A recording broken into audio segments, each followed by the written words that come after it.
आज धाराशिव जिल्हा अधिकारी कार्यालयासमोर आंदूर जवळील शेतकरी बोगस खते आणि बोगस बियाणे या संदर्भात उपोषणाला बसलेले आहेत. अद्याप देखील त्यांच्या या उपोषणाची दखल प्रशासनाने घेतलेली नाही. त्यांना जिल्हा काँग्रेस कमिटीच्या वतीनं पाठिंबा देण्यासाठी आम्ही या ठिकाणी उपस्थित आहेत. सगळ्यात महत्त्वाचं म्हणजे आंदूर परिसर, तुळजापूर तालुका, त्याच्यासकट धाराशिव जिल्ह्यातील 8ही तालुक्यामध्ये बोगस खते आणि बोगस बियाण्याचा सुसवाट आहे. मध्यंतरी सुद्धा बोगस खताचा ट्रक पकडण्यात आला. कारवाई करतो म्हणून दाखवलं, प्रत्यक्षात काहीच कारवाई झालेली नाही. जिल्ह्यामध्ये बऱ्याच शेतकऱ्यांचं सोयाबीन आणि इतर पीक उगवलेलं नाही.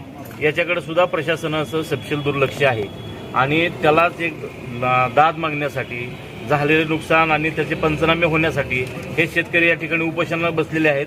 त्यांना न्याय मिळावा म्हणून आम्ही या ठिकाणी त्यांना निवेदन देत आहोत आणि त्यांच्या पाठीशी जिल्हा काँग्रेस कमिटी आणि आम्ही एक शेतकरी म्हणून सोबत आहोत.